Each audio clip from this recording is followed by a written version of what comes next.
হিন্দু আতঙ্কবাজি, ভাগোয়া আতঙ্কবাজি, এই কথাটা আপনারা হয়তো অনেকেই শুনেছেন। সত্যি কি হিন্দু আতঙ্কবাজি? এটা কে নাম দিল, কে বদনাম ছড়ালো? সম্পূর্ণ ভিডিওটা দেখবেন, সব কিছু বুঝে যাবেন। 29শে সেপ্টেম্বর 2008, জায়গা মহারাষ্ট্র, মালেগাঁও শহর। রমজান মাসের সময় একটি মসজিদের সামনে বোম ব্লাস্ট হয়।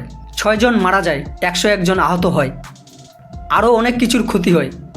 মহারাষ্ট্রের এটিএস চেক ইন শুরু করে নাম আসে সাদিকি প্রজ্ঞাসী সিং ঠাকুর, কান্নাল পুরোহিত। এই দুইজন ছিলেন হাই প্রোফাইল লোক। এদের সঙ্গে আরও কয়েকজনকে গ্রেফতার করা হয়। মোট 11 জনকে গ্রেফতার করা হয়।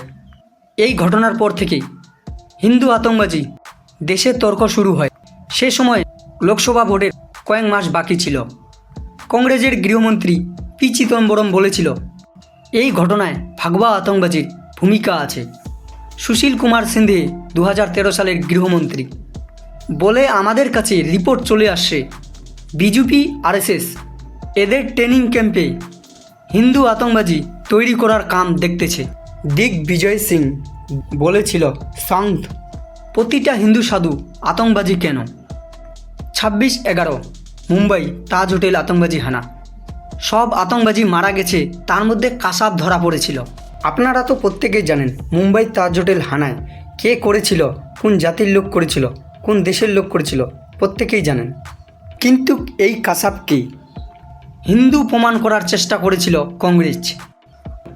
কথা থেকে এসেছিল পাকিস্তান থেকে। এই তাজ হোটেলের ঘটনাটাকেই 26/11 নামে পরিচিত। এক কথায় মহারাষ্ট্রের মালেগাঁও শহর বোম ব্লাস্ট, মুম্বাই তাজ হোটেলের ঘটনা, সব হিন্দুদের উপর দোষ ফেলার চেষ্টা করেছিল।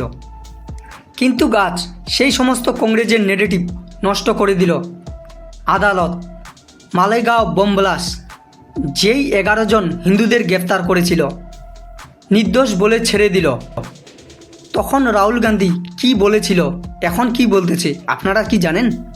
বিকিলেস অনুসারে 2009 সালে তখনকার আমেরিকার রাজদূত ডেভিড মালফোর্ট বিদেশ মন্ত্রীকে চিঠি লিখেছিল।